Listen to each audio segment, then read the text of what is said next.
Okay. All righty. Good morning, everybody. Glad to see you. A lot of folks showing up this morning. Gonna have to work on you guys showing up a little bit earlier, but that's all right. We're not too far behind. Um, so a couple of quick things. First of all, as always, I'd like to acknowledge our sponsors: Care First Health Plan, Karen Ziegler Consulting Services, Valley Telecom Group, Kajit, and Triad Wireless. So again, we appreciate their support.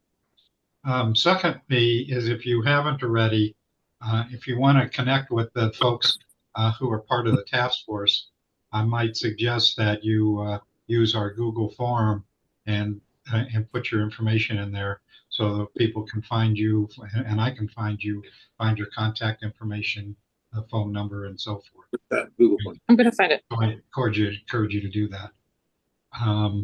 And so next thing is that our next meetings are August 1, 18, 15, 20. I'm sorry, July 25th, August 1, 18, 15, 22, and 29.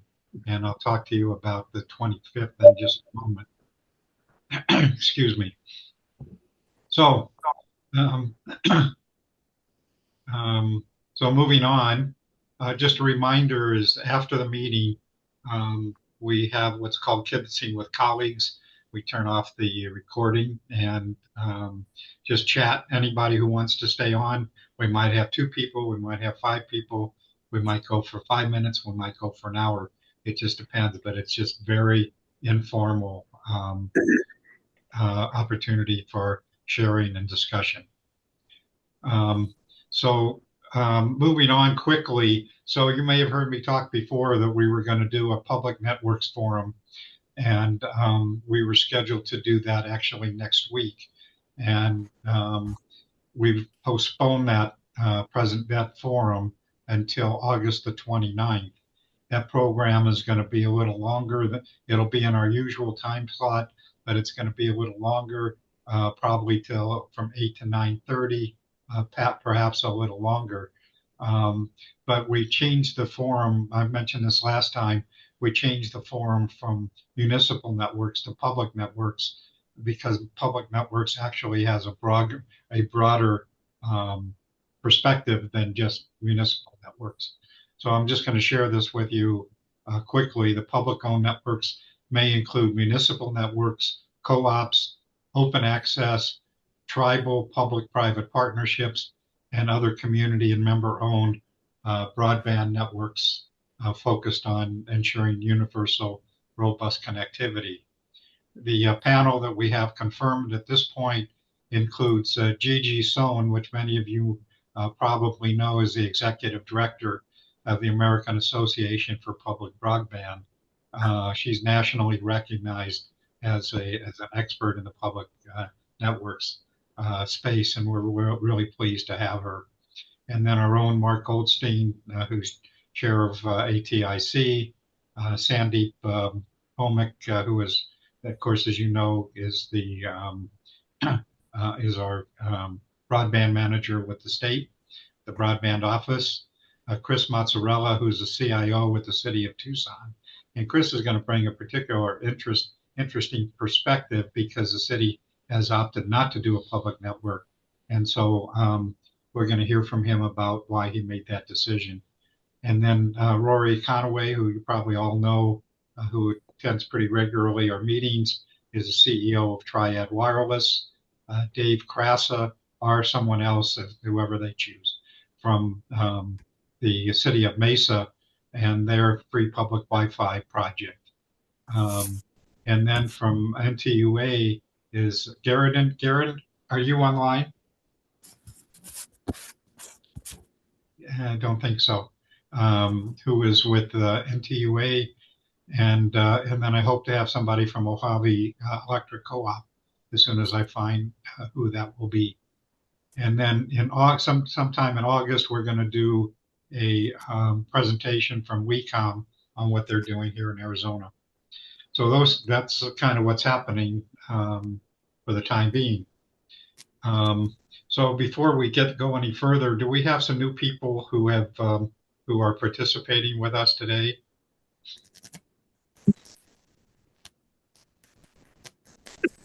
Hmm. I know we have some folks from Cisco, and we'll get them introduced in just a little while. Christy Baker with speaking of WeCom. Christy, do you want to introduce yourself real quickly?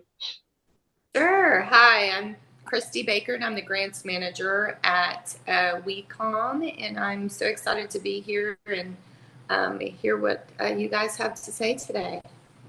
Thanks for having Great. me. And then we're going to work on getting a date for you guys to do a presentation to this group in August. Great. Look forward to it. Thank you. Sure. So let's see who we've got else. Rhonda Mon. Hi, Steve. Yes, I'm Rhonda Mon with Consortia Consulting. One of my colleagues, Valerie Dimmitt, has been on this before. We are consultants for rural broadband carriers and several here in Arizona, and interested in everything broadband and digital equity, et cetera. So, Sounds great. Thanks, Rhonda. Thanks for joining us this morning. Let's see who else we got that might be new. Anthony, Caroline, Dave Kaz. Eileen Harris, you've been here before, haven't you?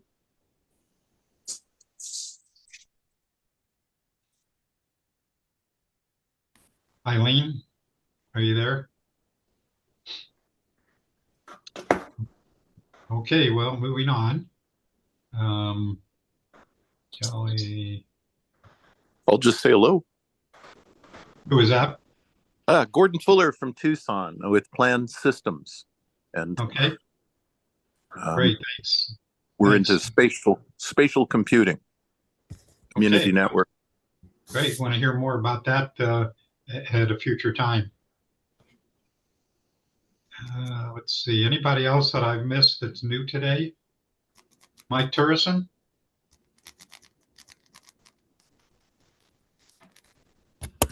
Yeah, good morning. Mike Turson from Cisco Public Funding Office. Great, thanks. Hey, Scott. And let's see, who else? Scott Zufelt? Hi, Scott Zufeld. I'm the IT director from the town of Oro Valley. Okay, thank you. Welcome. And I think that's everybody that's new today that I'm aware of. So thank you all. Good to see you. And let's just jump into the updates from the Arizona Broadband Office.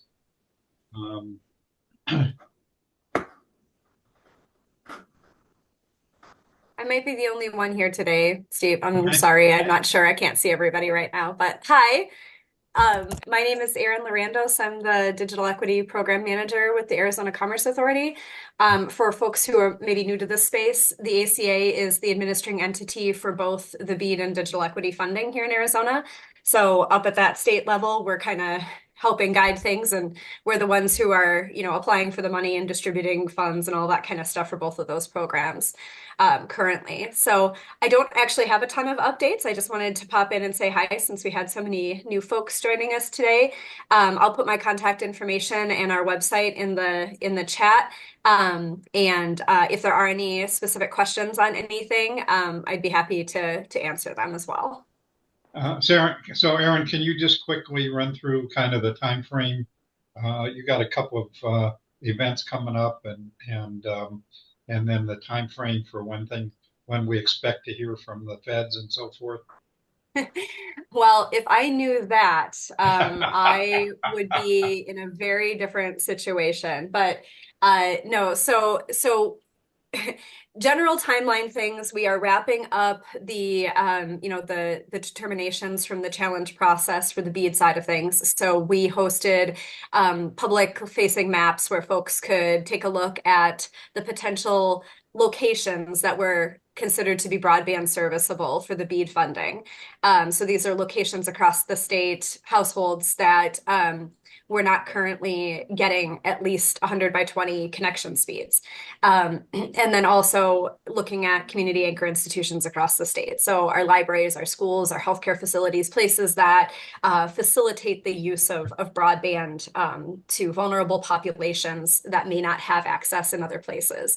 And so that piece of the puzzle was up for public comment for the last couple of months. And then now we're in the phase of looking at all of the data that was submitted during that challenge process and looking at different pieces of evidence that may have been submitted either for or against that location being, served or needing funding in some way. And so that part is all wrapping up. And we're still on the timeline that we anticipated to move into those next stages of sharing what those project areas look like for folks who are eligible entities and BEADs or our ISPs, our local governments. For example, some of this, the partnership networks that Steve was just talking about for those further meetings. All of that will be released soon, but the exact information on that is reliant on our volume 2 being approved by NTIA. So we're kind of in a little bit of a, doing as much behind the scenes as we can to prepare for the next stages, but can't really do a lot until that gets approved. And as Sandeep says, we've been hearing that we'll get approved any day for about the last month. So any day, we'll have that update for you. And then, we will move into the next stages, which include making sure that all of the eligible entities are prepared to apply for funding. We do anticipate that subgrant process for the BEAD funding still to happen this fall, to kick off. And so more to come when we get our volume 2 approved. But through our website, folks can read all of the documentation that has been created so far, all of those milestone documents, including volume 1 and 2 for BEAD, the 5-year action plan, et cetera. And then on the DE side, we've got a digital equity plan that's approved and posted on our website. And our next steps in that process, we're in the process of applying for the funding to implement the plan. And so we're working through those just those milestones and those processes with NTIA. Again, no exact dates on anything on that side, but we do anticipate, again, in the fall to be able to move into that potential subgrant process for organizations and entities across the state that are doing digital inclusion work or would like to, start new programs and projects. Anything that aligns with the goals and objectives that are listed in our plan will be eligible and considered as long as they're coming from eligible entities. But again, a lot of those details, we're just still waiting to get our final approvals before we move into those next stages. We do have a number of events coming up, as Steve mentioned, all available on our website. We do host monthly digital equity and BEAD related conversations they're hosted by our staff in our office and meant for different groups to engage with this work at a deeper level. We actually had our 2 of our 3 BEAD webinars and our DE webinar this week. And then we do have another one coming up later. And if you go into, let me just scroll to this real quick for you and give you an exact link. This page that I'm posting a link to right now is where you'll find upcoming webinars on the BEAD side of things. And then on the digital equity side, we keep those on the digital equity page, which I just dropped as well. In addition to all of that, we are going around the state on an in-person engagement tour to ensure that relationships that we've been building throughout the planning process for both BEAD and digital equity are maintained, and people's cups are being filled. And then we also just want to make sure that everything we're doing still aligns with the needs and the barriers that are being faced, et cetera, at the local level. So we plan to continue having that in-person engagement throughout the implementation. As needed, of course, we're always happy to come, even if we've already been to your area. Let us know you'd like us to come back and we can do that. We'll have a few restrictions around that during the open procurement pieces, for those subgrant processes for, procurement efficacy and all of that. But we, going forward past that, we'll be able to come back out again. So we do have a contact page on there.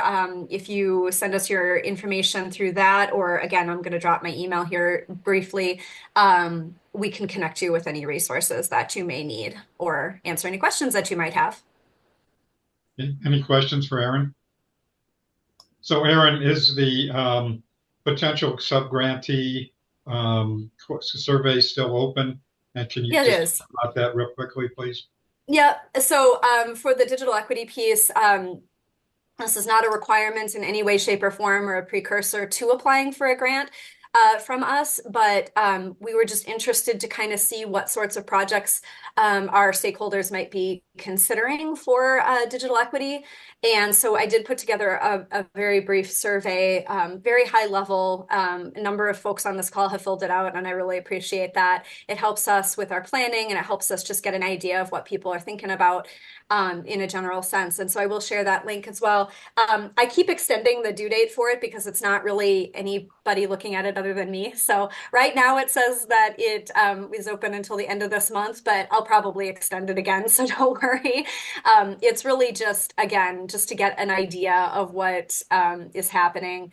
There will be obviously a more formal application process when we get everything approved and we actually move into that phase.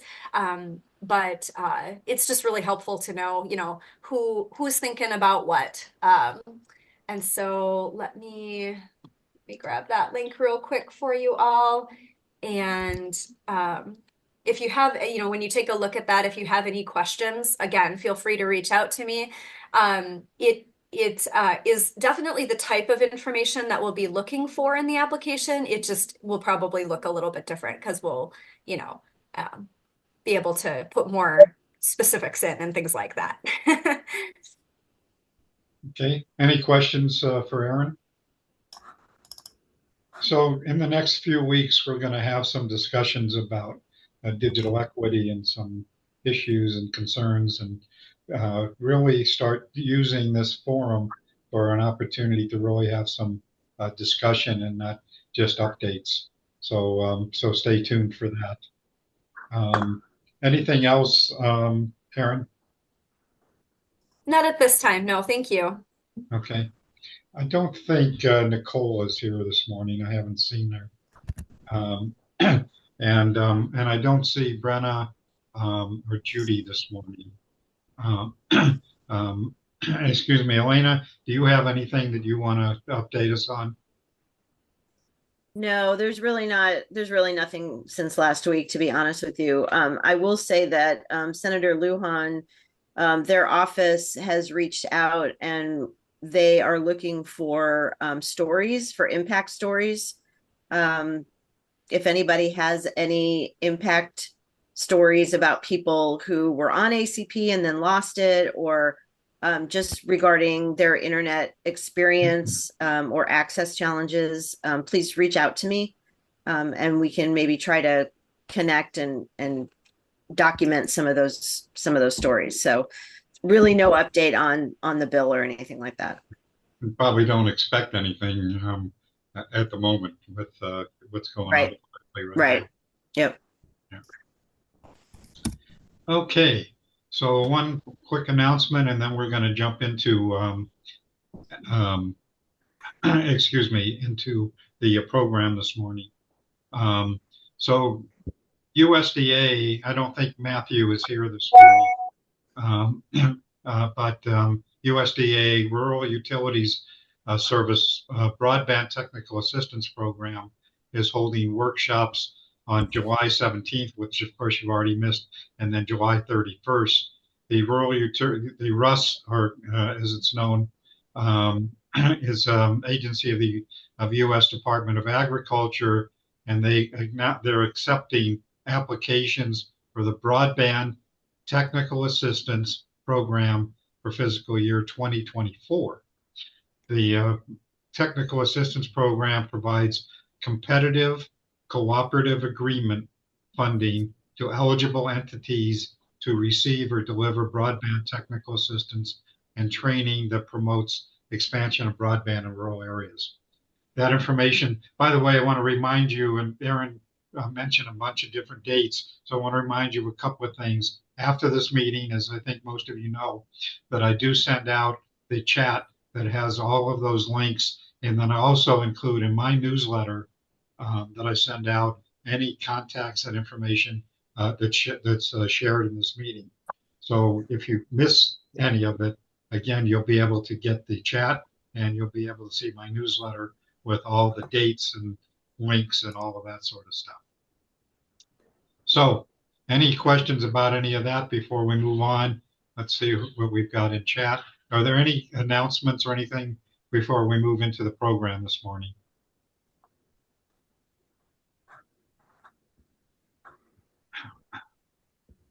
Okay, so moving on then, let's just jump right into our program this morning. So I'm going to introduce Mitch Gorson. Mitch has been attending our meetings fairly regularly and really appreciate him being here. He's the public funding advisor and sales business development for Cisco, or Cisco Systems, as many of you may know them. Been around for a long time, big, awesome company. And I think he arranged for me to meet with a number of his team members who were on this call today. We had an awesome discussion about what they're doing, what resources they have, opportunities for partnerships, funding, and so forth. And so I'm going to turn it over to Mitch. I'm going to stop sharing, Mitch. And if you have anything to share, or if you just want to, and then you can introduce your team and take it away. Thank you. And Steve, I want to begin with complimenting you. I have the opportunity to listen in to Broadband Task Force around the country. And I got to say, after, that you really run one of the best in the country. The materials you send out afterwards are comprehensive, detailed, and it's a real testament to those on this call, how well this group works together and the value you offer each other. So first, compliments to you and everyone on this call. You run a great task force. Thank you. Before we move on, Albert, I see you have your hand up. Is there something to question or something before we move on? No, I must have done something. Okay. From the beginning, you really made me feel very welcome to the task force. But as you pointed out, I'm just one of many people at Cisco. I'm going to introduce my colleagues real briefly on the phone on this WebEx, and then they're going to share with you their wit and wisdom about broadband and more. So beginning with PJ Carlin. PJ Carlin is our account manager. In other words, he is our face to the state of Arizona, particularly the state of Arizona as a entity, and he is going to be a pathway to all of the Cisco colleagues in Arizona. So he'll tell you later that if you have questions about Arizona, start with him. And then, of course, our subject matter experts in business development and how broadband is really implemented at the ground floor, and that's Albert Garcia, who's going to share with you how Cisco is involved literally from the ground up of the plumbing of the state. I'll just leave it at that. And then lastly, Mike Torsen. Mike is my counterpart in the public funding office. He is knowledgeable about funding and grants for a wide variety of technologies, not just broadband, but if you have any questions about E-rate and more, Mike is the local person, covers Arizona, and I'm going to let him speak for himself.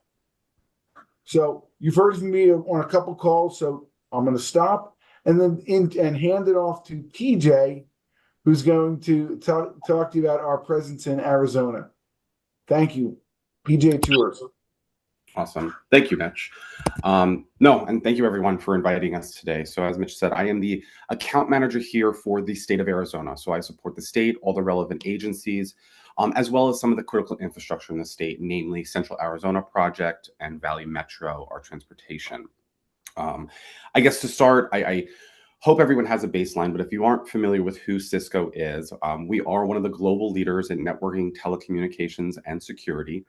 I know when I speak with some customers, we are typically known as, you guys are the network guys. Yeah, you're the switch guys. We are that, certainly, but we are so much more than that. We have probably one of the breadth of portfolio that is unmatched in the industry, from networking, telecommunications, security. I know we're speaking on Zoom today, but we have our own premier collaboration platform known as WebEx.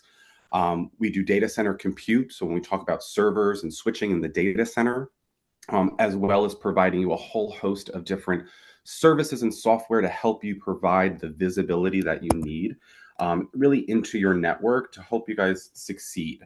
Our real big mission is ultimately to connect people and organizations to collaborate securely.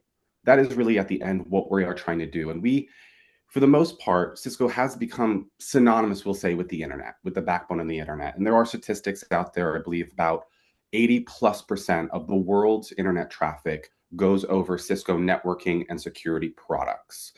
A lot of people, well, what does that mean? Well, who cares really at the end of the day? And what that means really is the amount of telemetry and data that we collect from all that different traffic that travels over our networking and security products really helps empower our innovation, as well as the visibility that we have into networking and security to really help keep organizations efficient and secure. So like I said, and we provide this from small startup businesses to large enterprises to government entities.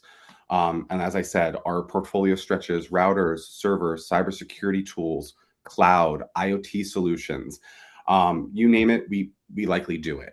And what we're really focused on is being that foundation for innovation and growth in this digital age to really help organizations and communities close that digital divide gap. And we continue to be at the forefront of those technological advances, really helping shape that future on how people connect, communicate, and collaborate.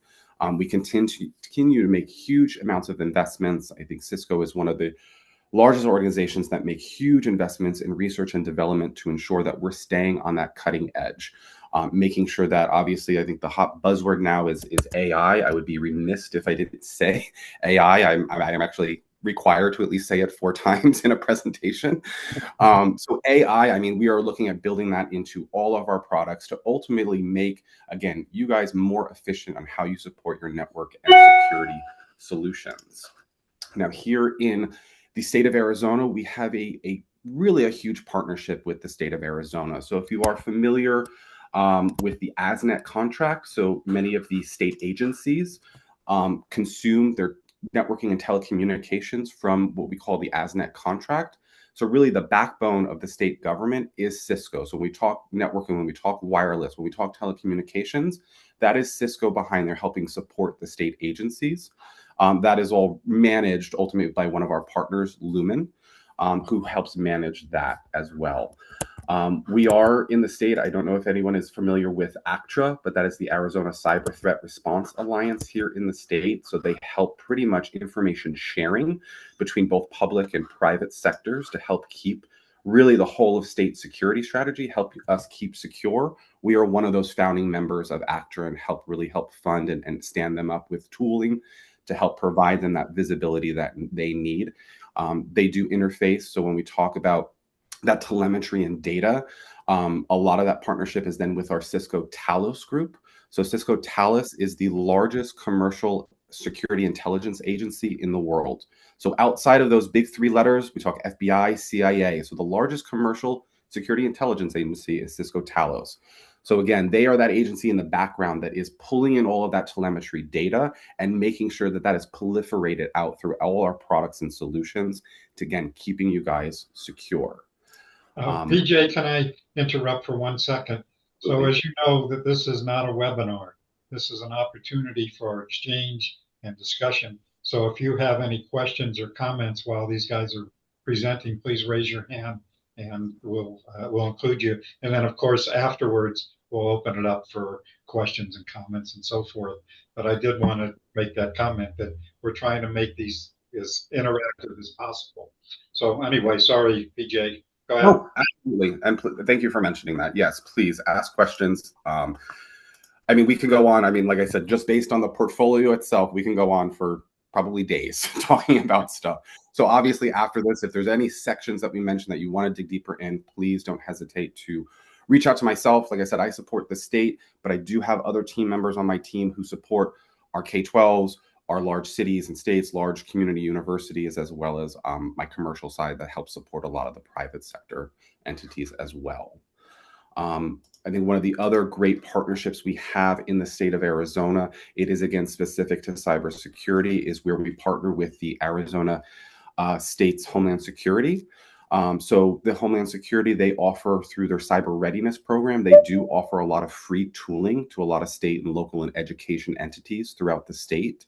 So if you are looking for specifically, we offer our MFA solution Duo is a part of that program. So if you are in need of MFA and maybe budget constraints are there, you can look at the Homeland Security filling out their participation form and potentially be granted, ultimately free tooling in that space. And Cisco is offering, like I said, our MFA solution, our multi-factor authentication solution through that program with the state. And we continue to build out more and more solutions that can be consumed in that type of grant model for you guys here at the state.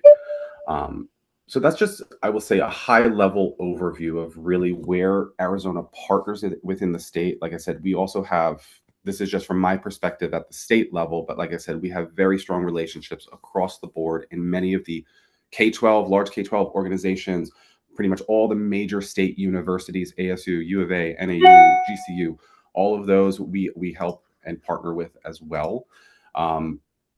So what I wanted to do now is kind of shift. First, I'll stop and ask, are there any initial questions?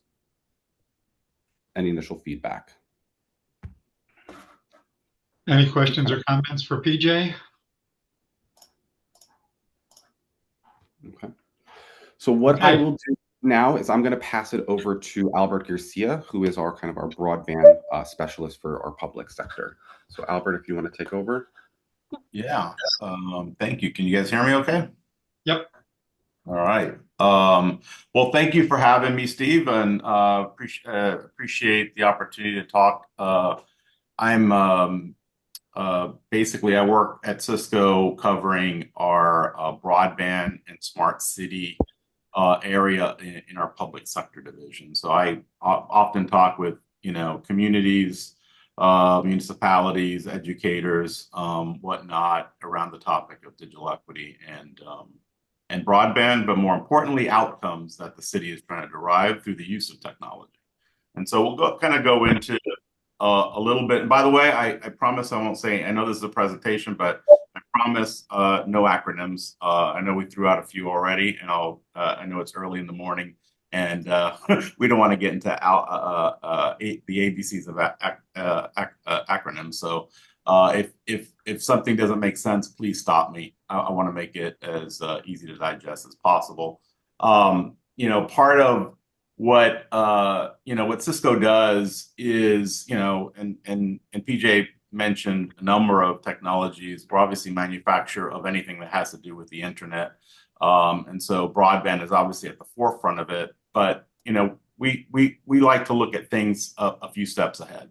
And it's not just about putting an internet connection into a home, but it's also looking at, what are we trying to solve for? What are we trying to do? Right? We obviously want to enable a community to have access, but how do we educate? How do we transform our communities into looking at healthcare differently? How do we improve transportation and make it simpler to get from point A to point B in a safe and secure way?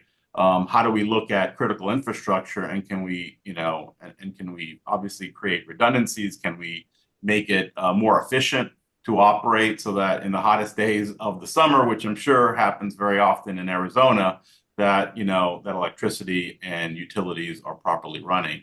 And so we're often looking at how do we solve these problems through digitization, and so that's really a forefront. And I look at often look at a lot of these diverse areas of focus, and they often have, and we obviously have some grant people on our call today that will go into it, but there's often so many different grant offerings through the federal government today and through state that focus on how to digitize transportation, how to digitize healthcare.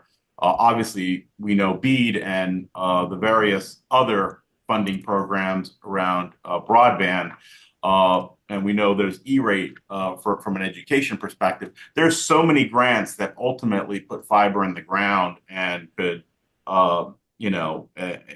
create, the first stages of digitization ability for a community to really take advantage to solve unique problems, leveraging, and I hate to say it, AI, artificial intelligence, and machine learning to really try to automate and make more efficient use. Like, for instance, in Illinois, I know we work very closely with various companies to leverage not only E-rate, the E-rate program to connect schools and libraries, but also to leverage investors to come in, leverage that project so that they can put more fiber on the ground that could be leveraged as transport services to last mile services for residents and businesses. And so oftentimes these projects, working together can be leveraged much more efficiently as than just one program alone. And so, specifically what Cisco does is we, from a broadband perspective, we're highly focused around what we call our converged transport. We certainly have optical equipment and we have networking equipment that obviously forms the electronics behind what powers the internet and what powers communications. But we also are very hyper-focused around sustainability and making these networks operate in a very cost-effective and very responsible way. And so we've done a lot to push the industry into what we call converged IP, to, all these different boxes that go into these data centers to connect, everyone together, but converging them, bringing optical and transport and IP in one box to reduce the amount of cooling, to reduce the amount of electricity is where the industry is starting to move towards. How do we ultimately, drive connectivity that really solves problems? So we very much focus around connectivity for government uses. Today, we're seeing a lot of movement go from, the people connecting networks to really the non-human connecting networks, and starting to look at, operational technology and how to solve problems. For instance, we're involved with the city of Chicago in a multi-dimensional task force that the mayor created to really try to figure out how they could leverage technology to solve their resident problems, that we could use technology that's going to directly affect their residents. And so we looked at 311 systems, and it wasn't just Cisco, it was a number of companies like Amazon and Microsoft and others that are involved in this to try to solve problems. Like, their biggest problems were, that were coming into the 311 is, potholes and water backup and, potential, their basement being flooded, things of that nature that, if there are systems that we can ultimately use technology to help, at least maybe not completely eliminate these problems, but at least make it more efficient for the city to operate and to be able to try to solve and create early warning systems that could benefit the residents down the road. And so, those are important areas of focus. I feel like government networks, as they start to really extend out to the streets and to light poles and whatnot, is really, as I look at broadband and how these projects can start to come together, I think there's a lot of areas of efficiency that can be created to ultimately, benefit everyone. Some of the interesting technologies across the board, 5G and LTE, the transition. We are a manufacturer of 5G, not 5G radios. We're agnostic to the radios, but we certainly have systems in place to really provide 5G and LTE services, and as well as private 5G. We have a cloud-based solution that makes it easier. This is a very interesting technology where we've seen many communities leverage 5G, private 5G services to provide broadband connectivity. For instance, I worked with one community in particular that leveraged CBRS, during COVID to basically, provide connectivity where there wasn't. We also provide fixed wireless backhaul. So oftentimes where fiber is not available, we could leverage wireless services to actually act very similar to fiber with extensive bandwidth. We could also leverage it for low latency applications like vehicles moving at a very fast pace. We can maintain connectivity and handoffs very similar to the way cellular networks do it. And then obviously we're a big manufacturer of Wi-Fi access, both externally and internally. We are involved in a lot of free Wi-Fi projects across the country. One of the most common things we see, especially in libraries and schools, but really transitioning to outdoor spaces where common areas and different areas could be leveraged to be able to provide free Wi-Fi and to make their commerce areas more attractive to patrons, but to also potentially provide a bridge between those that are not connected and resources that can provide that connectivity.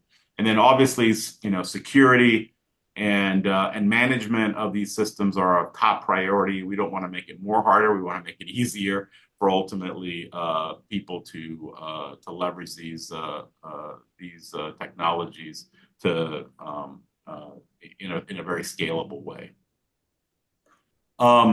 Couple things, we obviously are a manufacturer, but I like to say we put our money where our mouth is, and we really help from the ground up. We definitely involve ourselves in areas that we probably don't touch on, and obviously we're not a manufacturer of fiber, and we don't actually install fiber in the ground. But obviously, when you deal with projects, there's a lot that goes into it, and so we like to enable and make it easier for ultimately organizations to be able to leverage technology to solve problems. And so one particular investment strategy that we do is what we call our country digitization acceleration. This is where we help governments and educators and healthcare organizations, right, with seed investments to be able to test out technology to try to solve problems. One particular use of that money that we did was with an HBCU school in South Carolina, Claflin University, where we invested in JMA radio and our private 5G service, so that they could ultimately connect the unconnected that's surrounding their university as a way to help the community and give back and be able to provide connectivity through the university's resources. That was one example that we used, but we have a lot of different, and I encourage any of you to go to our website,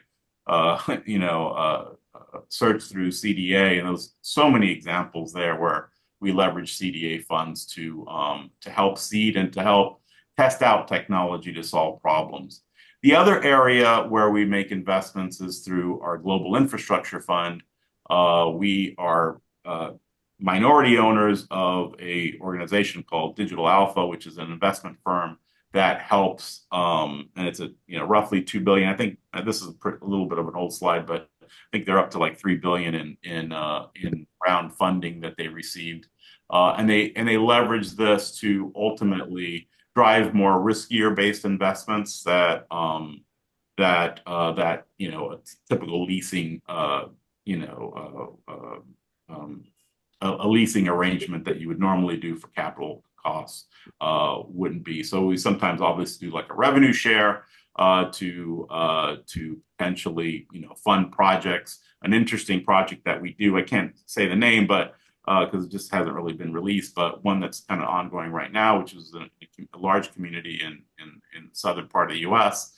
that wanted to upgrade their incandescent lights to LED lights, but they ultimately wanted to put infrastructure on these light poles to ultimately, put physical security cameras, to be able to do environmental sensors, to be able to, leverage fiber to advance their broadband efforts. And so we worked together with that investor to and built an eco partners to help build out that project. And ultimately, part of the funding and the revenue share was the cost savings that they were ultimately going to derive from moving to LED lighting. And so, it was a short-term investment that ultimately we will, hand over their network, and those assets will be fully owned by that community after the revenue share is completed. But that's one example. Another example is where we funded an ISP that's providing fixed wireless access to communities, to tribal nations, and we invested over $200 million to expand that. That was publicly won. It's an organization called Element 8. Since that funding, they've acquired a few different companies to round out their portfolio, and they're working with communities directly and tribal nations to ultimately provide fixed wireless access to subscribers, but also working with the government to share in infrastructure investments. And please stop me if you have any questions. I know I'm saying a lot here. Another area of focus for us is, really our mantra, which is, powering an inclusive future for all. We have probably a 25-year plus networking academy. I know you mentioned it earlier on the call.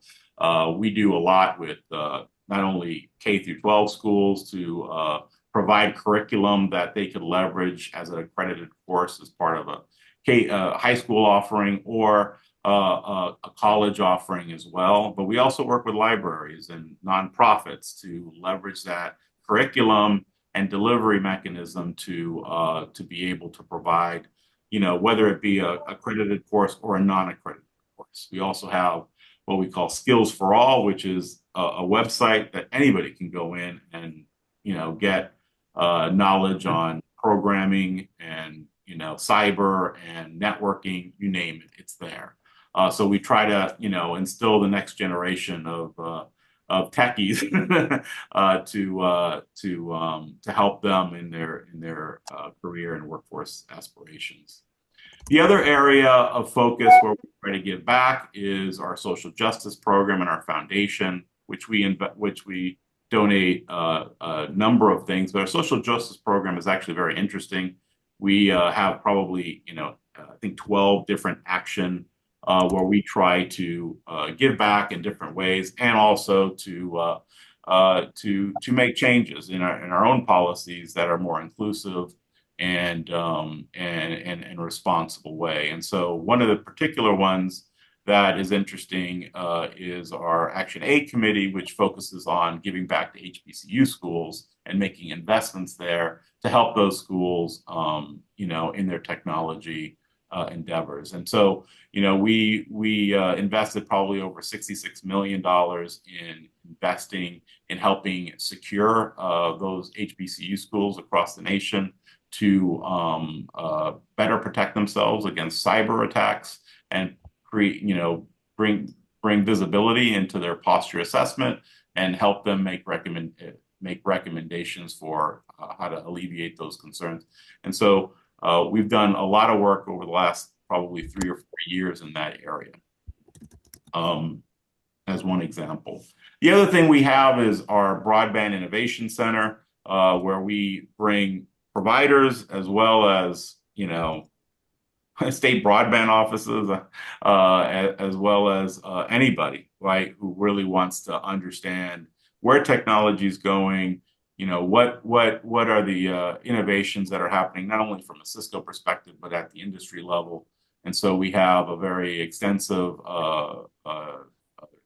area in our North Carolina office or campus, but also we also have this in San Jose as well, that we can do for those that are in Arizona and prefer a shorter flight. But you could actually test out equipment. You can also deploy it. This is also our part of our proof of concept lab, where basically providers can go in and test out their configurations and how to deploy these networks and test them out before they're actually deployed in the field. And so we offer that as a service. Very easy to book it. I mean, if you ever would like to attend that, we encourage you to attend. PJ could schedule that for any of you. We also have a broadband tech talk series that we do. I put a QR code just to make it easier for everybody to grab our registration, but we do one every month, focused on areas of some are more techier than others. For instance, like obviously the November one is basically on Cisco Silicon One, so it's very Cisco centric and understanding what we're doing from a chipset perspective and what's unique about it and how it's going to ultimately drive down costs and be more sustainable. But we also have like our broadband advisory session, which oftentimes we have our government affairs team that's on the Hill working with the NTIA and other departments to further advance not only broadband but other areas of concern in Congress. And so oftentimes it can be techy, but it can also be more business and advocacy focused. And that is it. Any questions? There's got to be a lot of questions. Hey, Albert, this is Bill DiAugustino. I just have a question on your earlier slide where you talked about the wireless or the WANs. You talked about wireless backhaul, and I think 5G was one of those. Are you doing that across licensed spectrum and unlicensed spectrum, or strictly licensed spectrum? Good question. So we do a lot of different spectrum. So from a 5G perspective, obviously we could, we have what we call our macro system, which T-Mobile, for instance, leverages what we call our packet core, which is really the subscriber management and radio management system that ultimately operates a cellular network. But we also have a private 5G that could leverage any spectrum that they may be licensed for by the FCC, but also they could leverage CBRS, which is technically it's a licensed spectrum, but anybody can use, right? You don't need to register for that. So we do have a lot of different projects, a few broadband, but mostly what we see in private 5G is really those non-human type of devices that, IoT type of devices where we see CBRS network, even LTE networks really playing an important role to be able to provide that rich connectivity. Certainly broadband, and you can get 200, 300 megs of service through CBRS. But oftentimes when I work with communities and schools that are interested in providing those connectivities, they're typically a short run type of offering until obviously fiber or some deeper connectivity is provided. But certainly we can provide those type of services as well. I feel like millimeter wave next gen fixed wireless access is really a much more mature and much richer offering than your typical LTE or 5G network is today. Maybe 5G, 6G as it becomes more as the license spectrum becomes a little bit more flexible, and you'll start to see the chipsets in terms of the CPEs start to increase, you might see bigger bandwidth to get to 500, 600, 700 megs. But right now, you're seeing typically it max out around 200, 300 megs.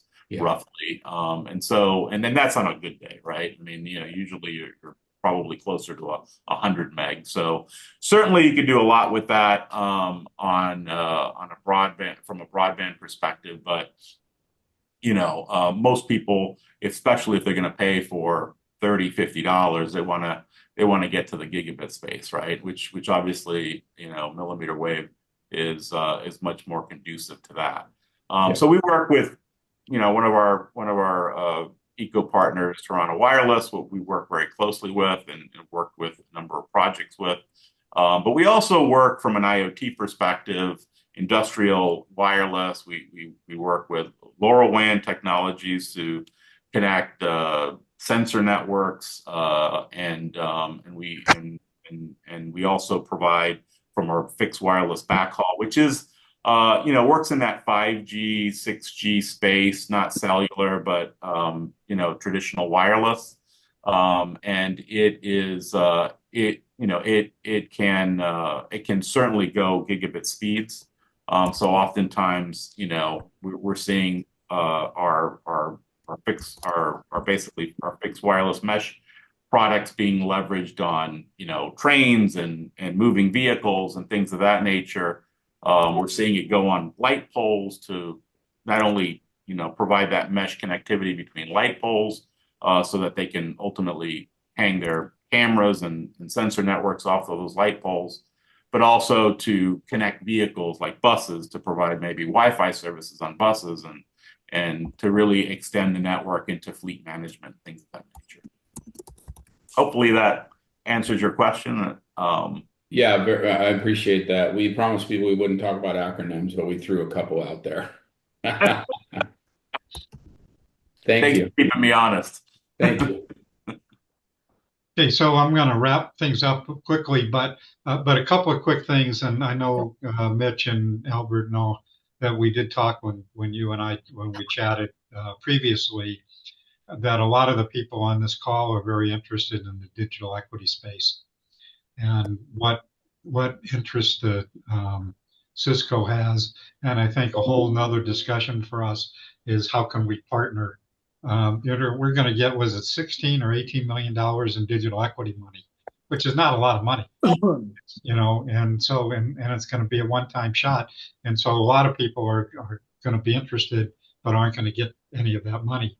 And so the question becomes, how do we create a strategy after all that money, well, even before all that money is distributed, but even afterwards, what kind of strategy do we have to be able to continue to address the digital equity space? And so it would certainly make sense for us to have that conversation with you guys about that also.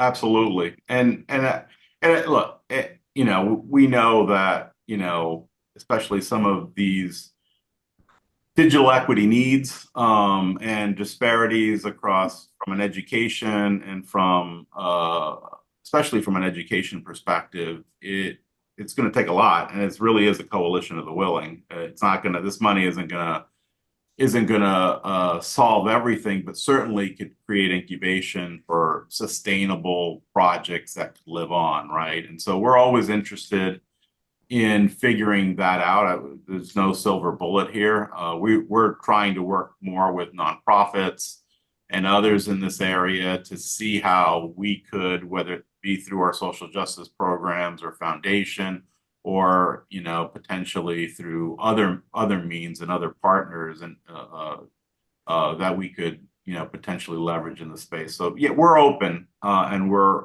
open to figuring things out together. Like I mentioned before, it's all about outcomes and how do we create a sustainable way of doing it. And so I think from a provider perspective, we're trying to instill our networking academies and other offerings that we do as part of their offerings that they're doing, so that they're obviously a responsible partner to the community that could leverage workforce development efforts and other educational efforts to really get the word out and how people can get connected and how people can ultimately surf the network in a responsible and secure way. Right. So unfortunately, she just dropped off, but Mala put a note in the chat thanking you guys for the work you did with the libraries and helping to get the services out in our time of need. So, so thank you for that. So I'm going to move on quickly, and of course, Molly just left. But just quickly, Megan and are you still here? Anthony.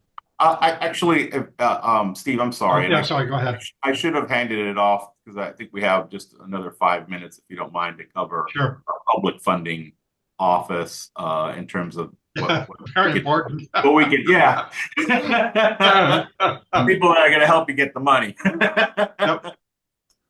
Hi, I'll make this quick. I want to introduce some key dates coming up for digital equity grants.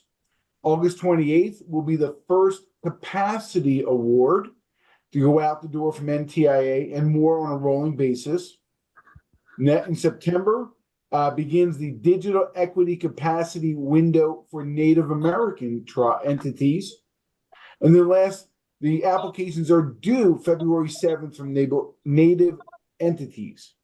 Steve, you mentioned in the very beginning the USDA Technical Assistance Grant webinar, but the key date is August 29th for the deadline for that grant program. And then moving on to the digital equity competitive grant, not capacity, but competitive, we are awaiting the notice of funding.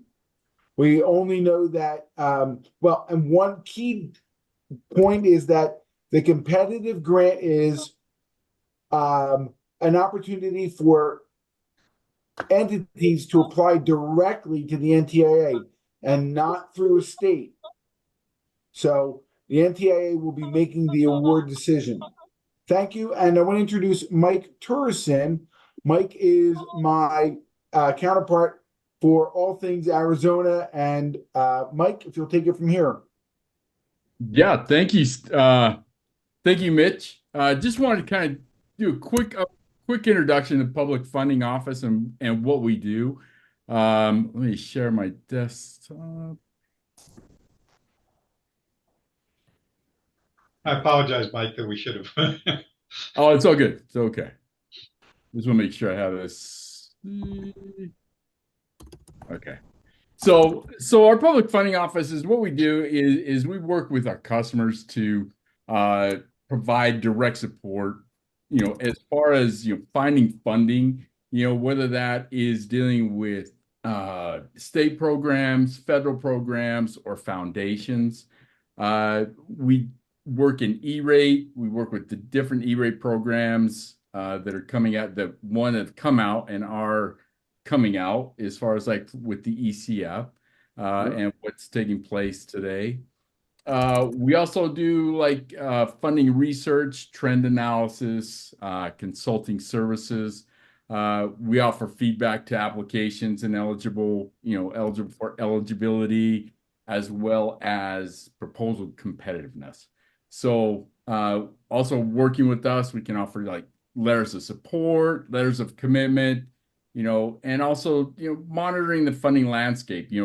As we move through this broadband funding, there's also other programs that have connectivity that are instituted within the grant program. So it's pretty conducive to work with not only the broadband program, but also, with transportation, with utilities, with the other various programs from the IIJA. So again, this is something that's at a no cost or free to our customers to kind of jump into, and I'll provide my contact information. So I work with PJ. I work with all of the AMs that work within the state of Arizona, and also with Mitch Gorson and Albert. So we like to come in and be we like to partner with you. We're not particularly want to make sure that you're taken care of from a funding standpoint, as well as technology standpoint. So, Mike, we do need to wrap up here pretty quickly. Sure. Yeah. One of the things that, again, I would like to have a conversation, and which I anticipate will be a part of a future discussion for us. When we wrote our strategic plan back in 2020, we were very clear that we needed to have an entity here in Arizona that can do research of funding opportunities, provide grant assistance, all of those kinds of things. And we do have here in Arizona, Arizona First has their Economic Recovery Center, and they do a lot of that kind of stuff. But we need to be looking at how do we either expand what and support what they're doing and expand it to look at broadband and digital equity, create a new entity or whatever, so that we can really make sure that, because as you're indicating, there's lots of other resources out there. There's foundations, there's corporate, there's all kinds of stuff, but a lot of folks don't have the capacity to do the research, write the grants, and all of that sort of stuff. And so it'd be really great for us to have a conversation with you about how do we create a model, perhaps here in Arizona, on how we can do something like that. Yeah, we'd totally be open for that. We can set that up, at your earliest convenience. Sounds good. Sounds good. Okay. Any questions for Mike before we move on? We've got just a couple more minutes, but I don't know if she's still here. Megan, are you still here? Megan Hammond. I think she and Anthony are gone.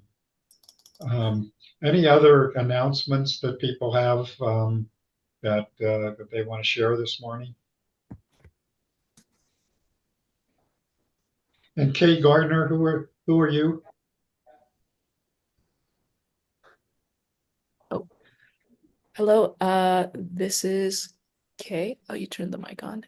I'm with Plan Systems, Spatial Media. Okay. Well, we want to know more about that in the future. So with that, I'm going to stop the video. I'm going to stop the recording. Excuse me. And if anybody has